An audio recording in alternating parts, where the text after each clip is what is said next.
सब लोग एक अपोकलिप्टिक सर्वाइवल गेम में ट्रांसपोर्ट हो गए। लोग सुपर पावर्स के लिए लड़ते लड़ते पागल हो गए। मैं अकेला था जिसने अनलिमिटेड मनी चूज किया। सब हंस पड़े और बोले मैं इडियट हूं। उन्होंने कहा अपोकलिप्स में कैश बेकार होगा, पर उन्हें कोई आइडिया नहीं था।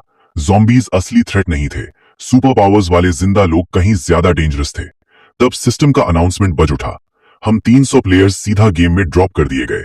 सिस्टम ने एक्सप्लेन किया कि रियल वर्ल्ड में हम सब एक्चुअली मर चुके हैं। सेकंड चांस पाने के लिए हमें इस अपोकलिप्टिक गेम के एंड तक सरवाइव करना होगा। फिर नेक्स्ट फेज आया। अब स्टार्टिंग आइटम्स चूज करने का टाइम था। मैंने शेल्फ पे रखी चीजें जल्दी से देखी। मोस्टली रैंडम सुपर पावर्स का मिक्स था। बाकी प्लेयर्स उन्हें लेने के लिए पागल होकर लड़ रहे थे। मैं सीधा लिस्ट के लास्ट पेज पे गया। बिल्कुल नीचे मुझे एक कॉइन दिखा जिसमें एंडलेस वेल्थ लिखा था। मैंने बिना सोचे तुरंत उसे उठा लिया। मेरा क्लास मॉनिटर वैंग टैंग जो मेरे साथ आया था, उसने माइंड कंट्रोल चूज किया। मुझे कॉइन लेते देख वो खुद को रोक नहीं पाया और मेरा मजाक उड़ा दिया। मार्क, तू सच में पैसे के लिए इतना डेस्परेट है? दुनिया खत्म होने वाली है, कैश तेरा क्या करेगा? मैं कुछ बोलता उससे पहले ही वो क्लास ब्यूटी लियू रुयान की तरफ मुड़ गया। उसने पावर ऑफ लव चूज की थी। मैं हर इंसान को अपने प्यार में गिरा सकती हूँ। ज़ॉम्बीज भी मुझसे अट्रैक्ट हो जाएंगे। ट्रू लव मुझे प्रोटेक्ट करेगा। मैं डेफिनेटली सर्वाइव करूंगी। जैसे ही सब आइटम्स क्लेम हो गए, सिस्टम ने फिर अनाउंस किया और सबको 1 साल दिया अपनी एबिलिटीज ट्रेन करने के लिए और आने वाली वॉर के लिए रेडी होने को। अपोकलिप्स मोड ऑफिशियली 12 महीने बाद स्टार्ट होगा। सिर्फ एक विनर इस गेम से बाहर निकलेगा। सिर्फ लास्ट सर्वाइवर ही ग्रैंड प्राइज लेगा। ये रूल सुनते ही सबके एक्सप्रेशंस तुरंत बदल गए। जो लोग टीम बनाने वाले थे, अब एक दूसरे को शक की नजर से देखने लगे। इस सर्वाइवल गेम में कोई दोस्त नहीं था, सब एनिमी थे। मैंने 1 सेकंड भी वेस्ट नहीं किया और वहां से निकल गया। तुरंत अपना अपोकलिप्स सर्वाइवल प्लान स्टार्ट कर दिया। मैंने वर्ल्ड मैप स्कैन किया और पैसिफिक में एक आइसोलेटेड आइलैंड पे नजर टिकाई, जो किसी फॉल्ट लाइन पे नहीं था, बड़े स्टॉर्म्स के एरिया से बाहर था। नेचुरल फ्लैट एरिया था जो एयर स्ट्रिप बनाने के लिए परफेक्ट था। माउंटेन्स से घिरा हुआ था जो नेचुरल कवर दे सकते थे। मैंने 1 बिलियन देकर सीधा आइलैंड खरीद लिया। मैंने कैजुअली इसका नाम फ्यूचर आइलैंड रख दिया और बोला कि मैं टूरिज्म के लिए डेवलप कर रहा हूँ। मैंने एक साथ 10 मैसिव क्रूज शिप्स खरीद ली, एनपीसीज के साथ कंस्ट्रक्शन कॉन्ट्रैक्ट साइन किए और सारी हैवी मशीनरी और बिल्डिंग मटेरियल्स आइलैंड पर भेज दिए। मैंने एनपीसी एग्जीक्यूटिव से स्ट्रिक्ट एनडीए साइन करवाए। उन्हें खुद नहीं पता फ्यूचर आइलैंड एक्चुअली कहाँ है। जैसे ही क्रूज शिप्स फ्यूचर आइलैंड पहुंचे, वर्कर्स ने एक मेकशिफ्ट एयर स्ट्रिप बनाना स्टार्ट कर दिया। फिर मैंने 100 प्लेन्स चार्टर किए और दुनिया भर से कंस्ट्रक्शन वर्कर्स बुलाए। वो वर्कर्स दिन रात मेहनत करते रहे ताकि फ्यूचर आइलैंड पूरी तरह ऑफ द ग्रिड रहे। मैंने पहले ही सिग्नल जैमर्स खरीद लिए और सब वर्कर्स के फोन कॉन्फिस्केट कर लिए। मैंने आइलैंड पर 10 अल्ट्रा रीइंफोर्स्ड फोर्ट्रेसेस बनवाए। सारे मटेरियल्स टॉप ग्रेड और हाईएस्ट स्टैंडर्ड के थे। उन्हें मैग्नीट्यूड 12 अर्थक्वेक तक झेलने के लिए डिजाइन किया गया। हर फोर्ट्रेस का एक्सटीरियर कैमोफ्लाज था। सैटेलाइट्स ऊपर से कुछ डिटेक्ट नहीं कर सकते थे। लेकिन ये सब सिर्फ एक स्मोक स्क्रीन था। असली डूम्सडे बंकर अंडरग्राउंड था। अंडरग्राउंड बंकर न्यूक्लियर स्ट्राइक्स और बायोकेमिकल अटैक्स को सरवाइव कर सकता था। टनलिंग ज़ॉम्बीज भी 5 मीटर सॉलिड स्टील को ब्रेक नहीं कर सकते थे। सरफेस फोर्ट्रेसेस से अंडरग्राउंड जाने के सीक्रेट पैसेजेस थे, पर वो इतने नैरो थे कि एक टाइम में सिर्फ एक इंसान घुस सकता था। अंदर पूरा मेज जैसा स्ट्रक्चर था।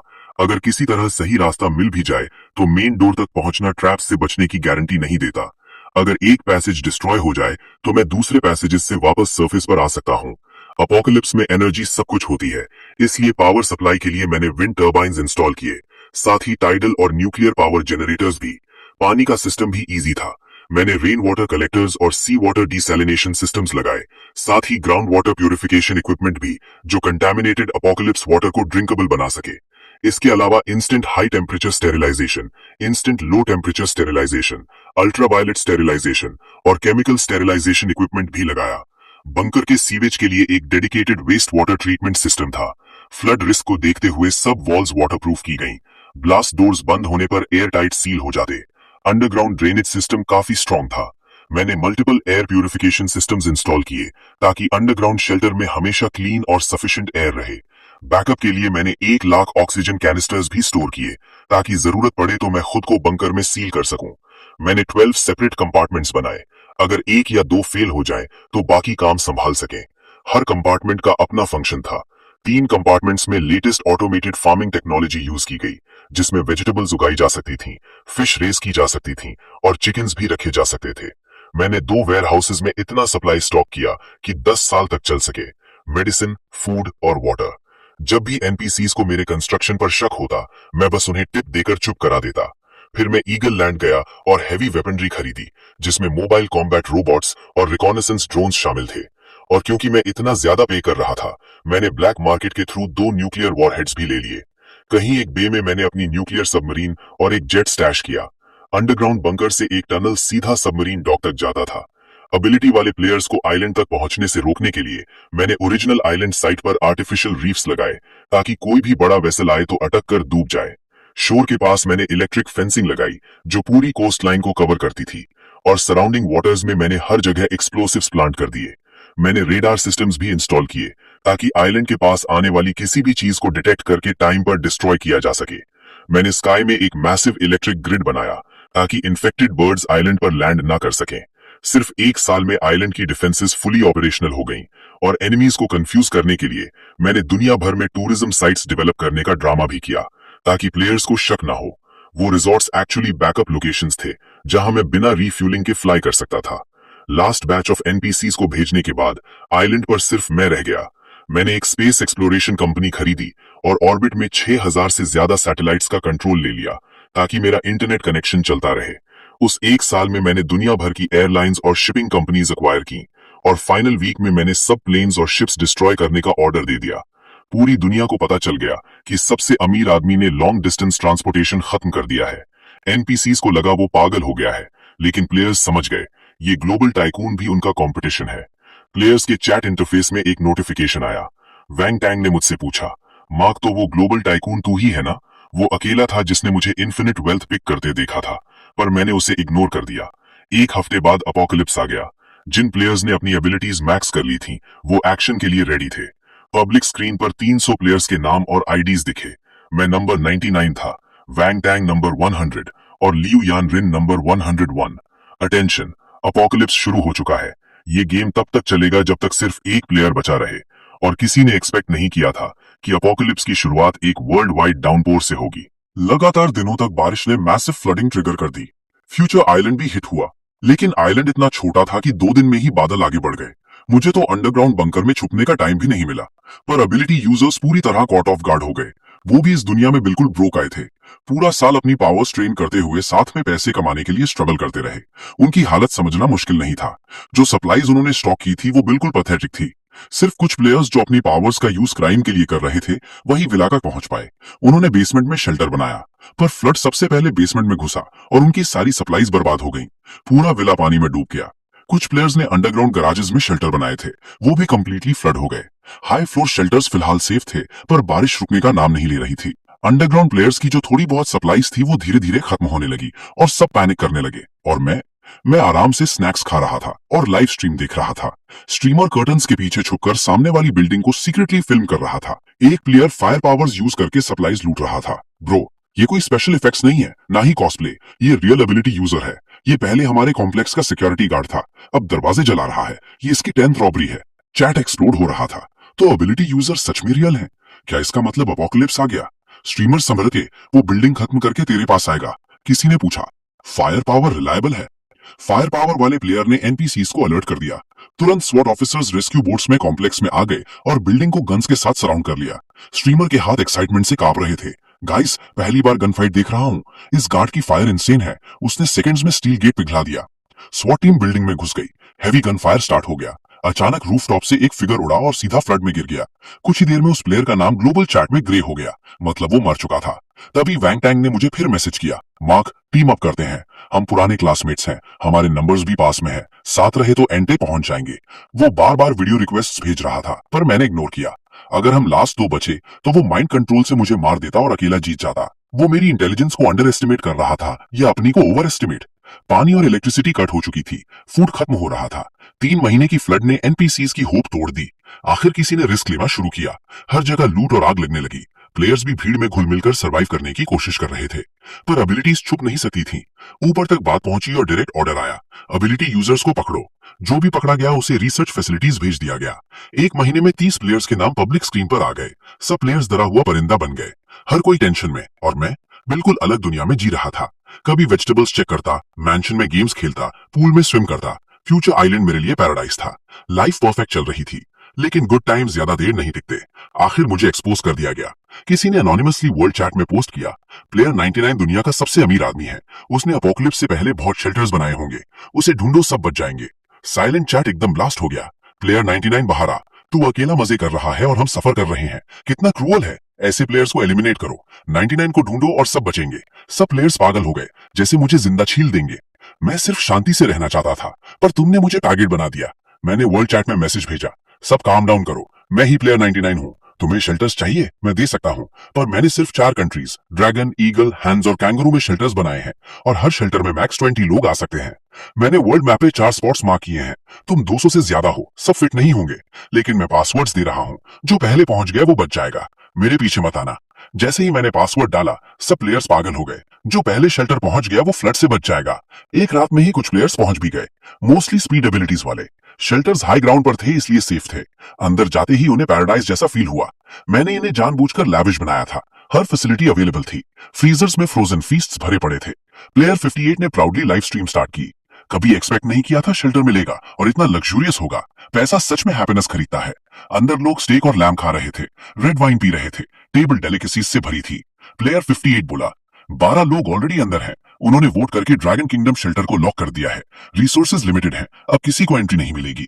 बाहर वाले प्लेयर्स अभी भी रास्ते में थी। स्ट्रीम देखते ही उनका कंट्रोल चला गया। शेल्टर के बाहर प्लेयर्स वेव्स में पहुंचने लगे। फ्लड में डूबने या भूख से मरने के बजाय उन्हें ये लाइफलाइन पकड़नी ही थी। सर्वाइवल इंस्टिंक्ट ने उन्हें डेस्परेट बना दिया। वो अंदर वालों से दरवाजा खोलने की भीख मांगने लगे, पर अंदर वालों ने सब कुछ डेड बोल्ट कर दिया था। चाहे वो दरवाजे तोड़ने की कोशिश करें या पावर्स यूज करें, अंदर घुसना इम्पॉसिबल था। तभी मैं अचानक चैट में बोला, कैपेसिटी 20 थी ना, अभी भी 8 लोग आ सकते हैं। मेरे पास एक और ओवरराइड कोड है। डोर्स लॉक्ड होने के बाद भी मैं एक्सेस दे सकता हूँ। हिडन डोर साउथ ईस्ट में है। वॉल के बेस में जो डेकोरेटिव ब्रिक है उसे घुमाओ, डोर खुल जाएगा। बाहर वाले प्लेयर्स पागल होकर उस हिडन डोर की तरफ भागे। उन्होंने ब्रिक घुमाई और सच में वॉल में एक हिडन डोर रिवील हो गया। अब सब लास्ट 8 स्पॉट्स के लिए एक दूसरे पर टूट पड़े। एक कमजोर सी लड़की पीछे रह गई। तभी उसके हाथों से वाइन्स निकली और आगे वालों को गिराने लगी। एक ब्लेड एबिलिटी वाला प्लेयर तुरंत वाइन्स काट के मुड़ गया और विंड ब्लेड से उस लड़की का गला काट दिया। वो सबसे पहले डोर तक पहुंचा, कोड डाला और गेट खुल के अंदर घुस गया। उसके बाद एक और प्लेयर ने लाइटनिंग स्ट्राइक से भीड़ गिरा दी और दूसरा भी अंदर घुस गया। तीसरा प्लेयर एंट्री के पास था, तभी जमीन पर पड़ा एक प्लेयर उसकी टांग पकड़ लेता है। वो क्रीपी स्माइल देता है और जहर लगे नाखून उसकी थाई में घुसा देता है। वेनम वाला प्लेयर खुद उठकर गेट की तरफ भागने ही वाला था कि पीछे से स्टील हार्डेंड आर्म उसके सीने के पार निकल जाता है। सैंक्चुरी की एंट्रेंस पर एक एक करके प्लेयर्स मरने लगे। सर्वाइवल की इच्छा ने उनकी इंसानियत का आखिरी हिस्सा भी छीन लिया। तब क्लियरली समझ आता है कि सिस्टम ने ये एबिलिटीज ज़ॉम्बीज से लड़ने के लिए नहीं दी थी, ये उन्हें एक दूसरे को मारने के लिए दी गई थी। अंदर वाले प्लेयर्स भी अब शांत नहीं रह पा रहे थे। उनके पास स्पीड एबिलिटीज थी, पर क्लियरली उनमें रियल फाइटिंग पावर की कमी थी। अगर उन्होंने गेट सील नहीं किया होता और हाई कॉम्बैट स्टैट्स वाले प्लेयर्स को अंदर आने दिया होता, तो क्या वो खुद सिटिंग डक्स नहीं बन जाते? ब्लेड और लाइटनिंग वाले प्लेयर्स जो अभी अभी अंदर घुसे थे, उन्हें तुरंत ये बात समझ आ गई। उन्होंने जल्दी से टीम बनाई और बाहर वाले प्लेयर्स को टारगेट करना स्टार्ट कर दिया। उसी वक्त पब्लिक स्क्रीन पर नंबर्स तेजी से बढ़ने लगे। प्लेयर डेथ्स लगातार इंक्रीज हो रही थी। इंसान की फितरत हर जगह सेम होती है। ब्रूटल डेथ मैचेस बाकी 3 सेंचुरीज में नहीं शुरू हो गए। मैं सारे सर्विलेंस फीड्स देख रहा था, लेकिन मुझे वैंग टैंग कहीं नजर नहीं आया। वैसे भी वो सेंचुरी क्यों जाता? तभी जैसे किस्मत से वैंग टैंग का मैसेज आया, मार्क देख, हमने कभी अलायंस नहीं बनाया, फिर भी कितनी स्मूथ कोऑर्डिनेशन है। हम तो अलाइज बनने के लिए ही पैदा हुए हैं। मेरी आइडेंटिटी एक्सपोज करने में तुझे जरा भी शर्म नहीं आई? मुझे हॉट सीट में डाल दिया, सब तेरा ही काम था। इतना गुस्सा मत हो। अगर मैंने वो प्लान नहीं बनाया होता तो हम इतने प्लेयर्स को एक साथ कैसे मरवाते? तुझे तो मुझे थैंक करना चाहिए, मैंने तेरा कंपटीशन क्लियर कर दिया। जब हम चैट कर रहे थे तब सेंचुरी फुल कैपेसिटी पर पहुंच गया और गेट ऑटोमेटिकली सील हो गया। बाहर खून नदियों की तरह बह रहा था। जो अंदर नहीं आ पाए वो अब भी बेकार में स्ट्रगल कर रहे थे। अंदर वाले प्लेयर्स सेलिब्रेट कर रहे थे। उन्हें जरा भी आइडिया नहीं था कि उनके लिए क्या आने वाला है। मैं बस मुस्कुराया, क्या हो सकता है। मैंने वैंग टैंग से कहा, अफसोस तू सेंचुरी में नहीं है, और उसी के साथ मैंने एक बटन दबा दिया। एक ही पल में अंदर दबाए गए हजारों टन एक्सप्लोजिव्स डेटोनेट हो गए। शॉक वेव ने शेल्टर के बाहर बचे प्लेयर्स को भी चकनाचूर कर दिया। एक्सप्लोजन के बाद प्लेयर काउंट 116 से गिरकर सिर्फ 91 प्लेयर्स बचे।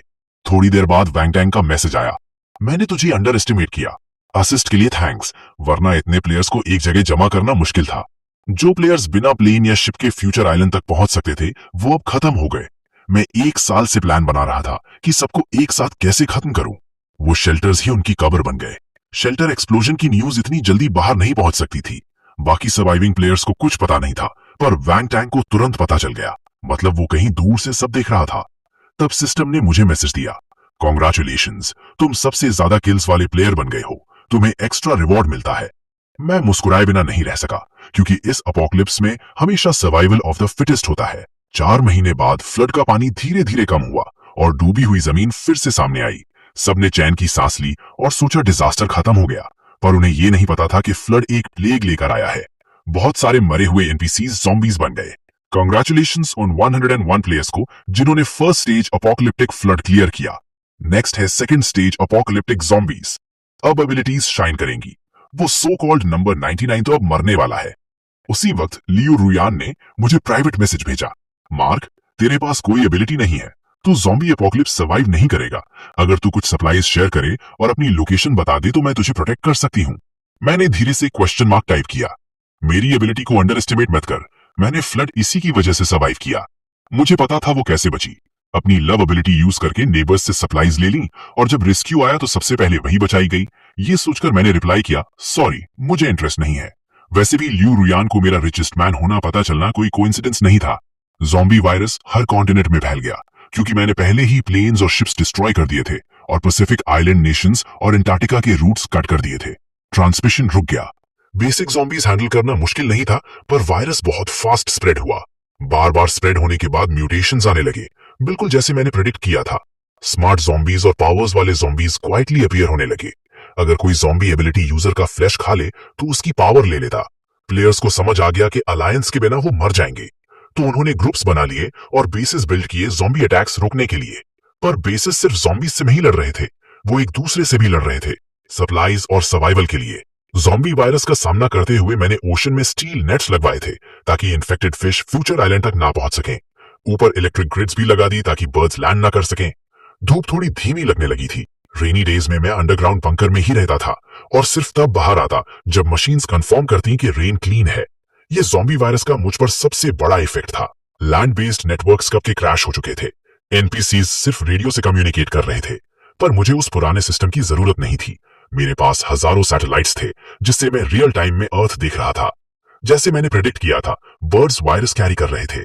जब वायरस वल्नरेबल आइलैंड नेशंस तक पहुंचा तो पूरा आइलैंड तुरंत लिविंग हेल बन गया। प्लेयर नंबर्स धीरे धीरे गिरते गए और अब सिर्फ 30 बचे थे। तभी एक mutated bird zombie future island के ऊपर से उड़ा, इलेक्ट्रिक ग्रिड से टकराया और हाई वोल्टेज से तुरंत जल गया। लेकिन एक पंख ग्रिड के गैप से अंदर आ गया। जमीन तक गिरने से पहले ही एक रोबोटिक डॉग ने फायर जेट से उसे जलाकर राख कर दिया। वो बर्ड शायद पैसिफिक के किसी और आइलैंड से आया था। उस दिन के बाद रोज बड़े बड़े झुंड में बर्ड्स फ्यूचर आइलैंड के ऊपर से गुजरने लगे। इलेक्ट्रिक ग्रिड पर उनकी लाशें चिपकने लगी। रोबोट्स पूरे आइलैंड में पेट्रोलिंग करते हुए उन्हें जला रहे थे और ग्रिड क्लियर कर रहे थे। अगर फ्यूचर आइलैंड की ये हालत थी तो बाकी दुनिया का अंदाजा लगाना मुश्किल नहीं था। मैं बीच पर चलना बंद कर दिया और परमानेंटली अंडरग्राउंड बंकर में शिफ्ट हो गया। आज न्यू ईयर है, पर दुनिया में किसी का सेलिब्रेट करने का मन नहीं है, सिर्फ मेरा है। मैं अपना न्यू ईयर डिनर खा रहा था और लास्ट स्प्रिंग फेस्टिवल गाला देख रहा था जो एपोकलिप्स से पहले आया था। मुझे अपनी पुरानी फैमिली याद आई, पर अब मैं अकेला था। अंदर से खाली फील होना नेचुरल था। मुझे वापस जाना ही था। मुझे लास्ट सर्वाइवर बनना ही था। मैंने अपने डिनर की फोटो खींचकर वैंग टैंग को भेज दी। 1 मिनट बाद उसने मेरी फोटो वर्ल्ड चैट में पोस्ट कर दी। मैं सोच सकता था प्लेयर्स का रिएक्शन। गुस्से से भरे कमेंट्स आने लगे। प्लेयर 99 तो मजे में है, हम एक गर्म खाना नहीं खा सकते और इसके पास फुल स्प्रेड है। ज्यादा उछल मत, मिल गया तो मार दूंगा। मुझे कोई फर्क नहीं पड़ा। मैं वेट कर रहा हूं, अगर मुझे ढूंढ पाओ तो। मैंने कंप्यूटर खोला और उन 30 प्लेयर्स के प्रोफाइल्स देखे जो मैंने पहले ही गैदर कर लिए थे। उन्हें नहीं पता था कि एपोकलिप्स से पहले ही मेरे पास हर जगह आंखें थी। मेरे मर्सनेरीज ने दुनिया भर में प्लेयर्स को ट्रैक किया और उन पर नजर रखी। मुझे हर प्लेयर की एबिलिटी और वीकनेस पता थी। अपोकलिप्स के बाद भी मेरे मर्सनेरीज मेरे स्टॉक की हुई सप्लाईज पर सर्वाइव कर रहे थे और मेरे लिए काम कर रहे थे। मैं उन्हें नई सप्लाईज अनलॉक करता रहा। पैसा दुनिया चलाता है और अपोकलिप्स में सप्लाईज ही असली करेंसी है। 3 बड़ी पावर्स उभर कर सामने आई। पहली मिलिट्री थी जिसके पास पावरफुल आर्सेनल था और स्ट्रॉन्ग बेस था और वैंग टैंग ने माइंड कंट्रोल से उसका कमांड ले लिया था। दूसरी ज़ॉम्बीज थी जिनके बीच एक ज़ॉम्बी किंग उभर कर आया जो एबिलिटी यूजर्स और प्लेयर्स को मारकर उनकी पावर्स ले रहा था। लियू रुयान उसके साथ थी और उसकी बिलवेड बन चुकी थी। तीसरी गैंग्स थी जहां प्लेयर 128 ने सबसे डेंजरस देश में जाकर अपनी एबिलिटी से गैंग्स को कंट्रोल कर लिया और लूट के जरिए पावर बढ़ाई। बाकी के 26 प्लेयर्स इन 3 फैक्शंस में बट गए। प्लेयर 128 ग्रेविटी मैनिपुलेट कर सकता था, जो एक एक्सट्रीमली पावरफुल एबिलिटी थी। वन ऑन वन में कोई उसे नहीं हरा सकता था, फिर भी गैंग सबसे वीक फोर्स थी। मैंने स्टाइलिश से प्लेयर 128 के एवटार पर टैप किया। तू सबसे पहले मरेगा। तभी सिस्टम का अलर्ट फिर से बज उठा। 30 प्लेयर्स अभी भी जिंदा है। डिफिकल्टी इंक्रीज हो रही है। लेवल 3 एंटर हो रहा है। The frozen continent. किसी का तुरंत ब्रेकडाउन हो गया। अपोकलिप्स को 1 साल और 5 महीने हो चुके थे। सबके पास सप्लाईज खत्म हो चुकी थी और अब आइस एज आ रही है तो इस प्लैनेट पर सब मर जाएंगे। ल्यू रुआन ने चुपचाप मुझे मैसेज किया, मार्क अपने मैसेजेस चेक करो, जल्द ही इस प्लैनेट पर सिर्फ ज़ॉम्बी सर्वाइव करेंगे और मैं भी। तुम मुझे रिजेक्ट करने का रिग्रेट पूरी जिंदगी करोगे। फिर उसने अपनी ज़ॉम्बी किंग के साथ फोटो भेजी। ये देखकर मैंने ठंडी हंसी छोड़ी। ऐसा है तो मैं तुम दोनों लव बर्ड्स को एक साथ आफ्टर लाइफ भेजूंगा। आइस एज पूरी दुनिया में फैल गई। मेरा ट्रॉपिकल आइलैंड भी बच नहीं पाया। फ्यूचर आइलैंड पर एक मैसिव ब्लिजर्ड आया। सबसे पहले एरियल पावर ग्रिड डाउन हुआ। विंड और टाइडल पावर प्लांट्स को भी हैवी डैमेज हुआ, लेकिन अंडरग्राउंड फोर्ट्रेस का बैकअप न्यूक्लियर प्लांट अभी भी चल रहा था। सबसे पहले गैंग्स टूट गए। उन्होंने पहले ही सिविलियंस के रिसोर्सेज लूट लिए थे। अंदर ही अंदर टेंशंस बढ़ गए और लगातार कॉन्फ्लिक्ट्स होने लगे। अवेकेंड प्लेयर्स एक के बाद एक मरने लगे। मैंने वर्ल्ड चैनल के थ्रू प्लेयर 128 को प्राइवेट मैसेज भेजा, टीम अप करें। मैंने तेरे टेरिटरी में हर जगह सप्लाईज छुपा रखी हैं, उन्हें हासिल कर ले तो तू सरवाइव कर लेगा। प्लेयर 128 ने जल्दी रिप्लाई किया, तुझे क्या चाहिए? मैं तुझे क्यों ट्रस्ट करूं? मैंने कहा, मुझे तू ज़ॉम्बी किंग को खत्म कर दे। मेरी साइंटिस्ट टीम ने ज़ॉम्बी क्योर बनाया है, बस उन पर स्प्रे करो और वो खत्म हो जाएंगे। पर तू जानता है मेरा कॉम्बैट स्टैट 0 है। 30 अवेकेंड में से तू सबसे स्ट्रांग है। सिर्फ तू ही ये कर सकता है। इंसान ठंड से डरते हैं, ज़ॉम्बीज नहीं। जितना ये लंबा चलेगा उतना उनका एडवांटेज बढ़ेगा। मेरे पास चाहे जितनी सप्लाईज हो वो कभी ना कभी खत्म होंगी। फिर ज़ॉम्बी किंग के पास खड़ी प्लेयर 101 फाइनल विनर बन जाएगी। ज़ॉम्बी किंग बहुत पावरफुल है। क्योर के बिना कोई अवेकेंड प्लेयर उसे नहीं मार सकता। मेरे पास क्योर है, तेरे पास पावर है। चलो टीम अप करके ज़ॉम्बीज को खत्म करते हैं। 128 का ट्रस्ट जीतने के लिए मैंने मर्सनरीज के थ्रू ज़ॉम्बी क्योर और सप्लाईज भेजी। गैंग ने एक ज़ॉम्बी पर क्योर टेस्ट किया। वो दर्द से चिल्लाकर खून के पूल में डिसॉल्व हो गया और उसका वायरस भी प्योरीफाई हो गया। 128 टेम्प्ट हो गया। उसके लिए मैं सबसे वीक प्लेयर था और अगर एंड में सिर्फ हम दोनों बचे तो मुझे मारना उसके लिए आसान होता, इसलिए मेरे साथ अलायंस उसका बेस्ट ऑप्शन था। एक रात हंड्रेड्स ड्रोन्स क्योर लेकर ज़ॉम्बी होड की तरफ उड़ान भरते हुए गए।